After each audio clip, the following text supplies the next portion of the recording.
Bienvenue dans cette nouvelle édition du 12-15. Au sommaire, la médiation ougandaise dans la crise au Burundi, bientôt relancée.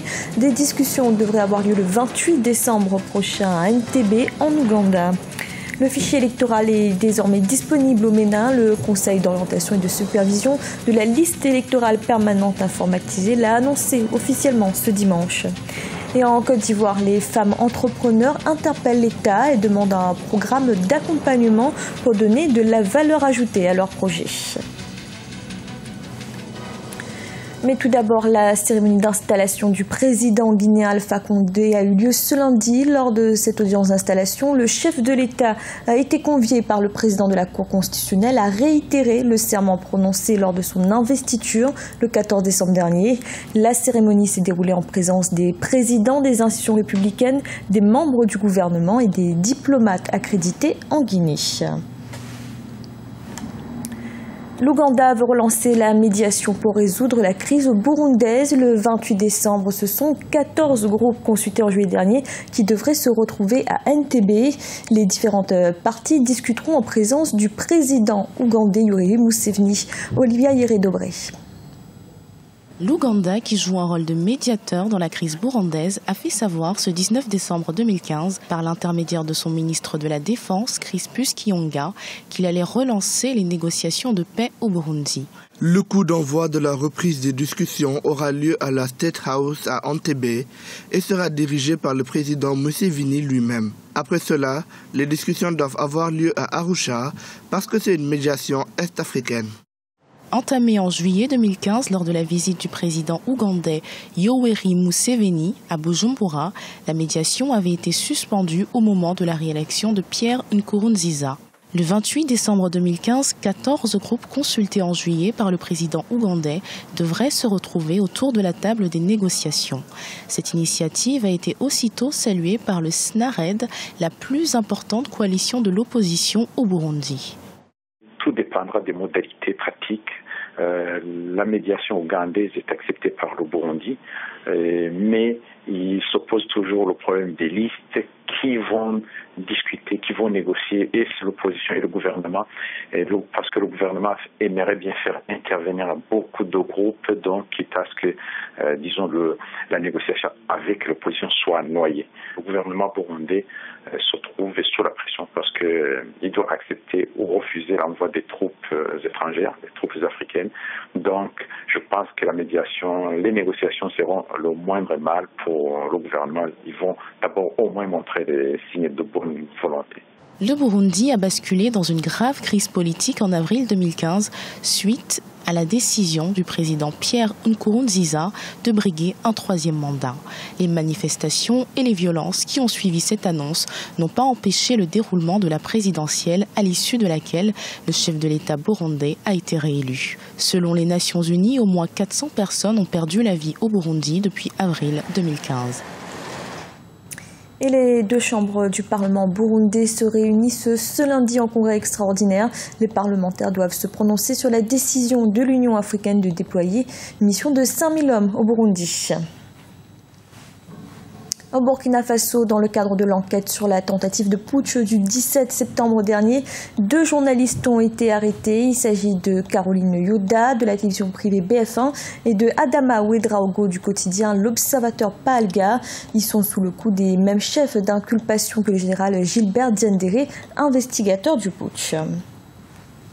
Au Bénin, le Conseil d'orientation et de supervision de la liste électorale permanente informatisée, COSLEPI, a déclaré disponible le fichier électoral, et ce en vue de la présidentielle de février 2016.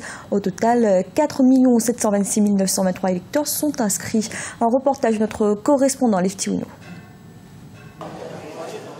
La liste électorale permanente informatisée devant servir à l'élection présidentielle du 28 février 2016 est disponible. Le Conseil d'orientation et de supervision de la liste électorale permanente informatisée, COSLEPI, l'a officiellement annoncé ce dimanche 20 décembre 2015 à Cotonou, la capitale économique du Bénin. Prévue initialement pour le 15 décembre 2015, conformément à la loi électorale, la publication de la LEPI avait été retardée en raison de la poursuite des opérations d'enrôlement des Béninois de l'extérieur. Ainsi, cette nouvelle liste intègre les électeurs délaissés depuis 2011 et ceux résidant à l'extérieur du pays. Le fichier électoral national, y compris les Béninois de l'étranger, est constitué de 6 371 849 individus de 12 ans et plus. La LEPI, telle que publiée ce jour, sera ensuite publiée par tous les moyens prévus par la loi. À partir des répartitions des électeurs dans les 12 départements du Bénin, il ressort que le département de l'Atlantique arrive en tête avec 725 579 électeurs. L'Ouémé en seconde position avec 578 616 électeurs, puis le Borgou avec 537 576 électeurs. À l'étranger, le nombre de Béninois inscrits sur le fichier électoral national s'élève à 43 211 électeurs.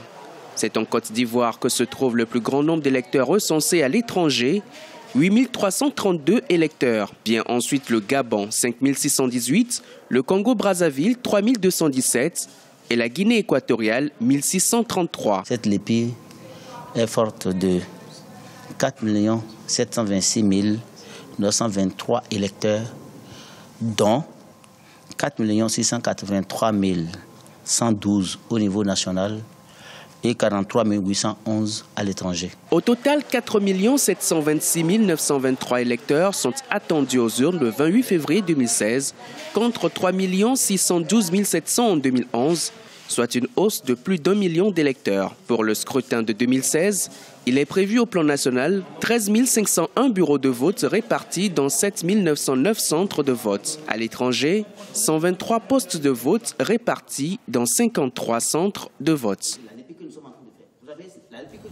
À Maurice, les mesures de sécurité ont été renforcées à l'aéroport international de Port-Louis.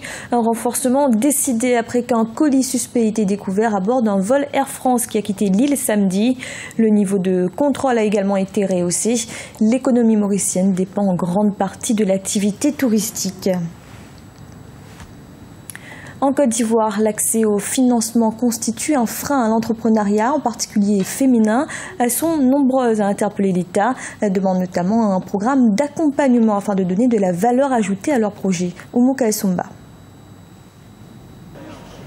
L'accès au financement reste un frein à l'éclosion des projets d'entreprise des femmes en Côte d'Ivoire. Au mois d'avril, le gouvernement ivoirien, en collaboration avec la Banque mondiale, avait signé des accords de financement d'un montant total de 15 milliards de francs CFA destinés aux femmes. 10 milliards de francs CFA sont sous forme de crédit et les 5 milliards sont sous forme de dons. Cependant, les femmes entrepreneurs font toujours face à des barrières dans le cadre du financement de leurs projets. En plus de l'accès difficile, elles déplorent le taux souvent élevé appliqué par les institutions financières. Nous avons des inquiétudes. Les taux d'intérêt au niveau des banques sont très élevés.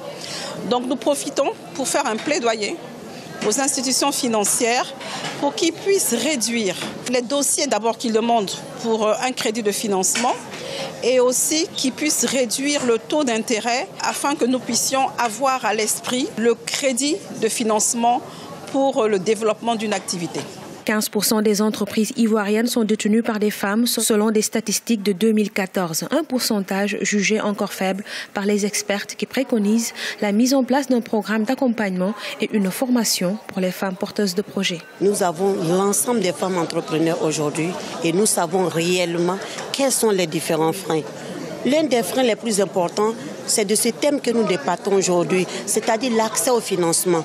On peut avoir le financement, ne pas pouvoir l'utiliser. Donc nous avons commencé par la formation. Dans le cadre du plan national de développement de la Côte d'Ivoire, le gouvernement a annoncé l'augmentation du budget du fonds d'appui aux femmes. Ce fonds passera de 6 milliards de francs CFA en 2015 à 10 milliards de francs CFA en 2016. C'était le journal de la rédaction. Merci de l'avoir suivi. Retrouvez dans un instant une nouvelle édition de l'information.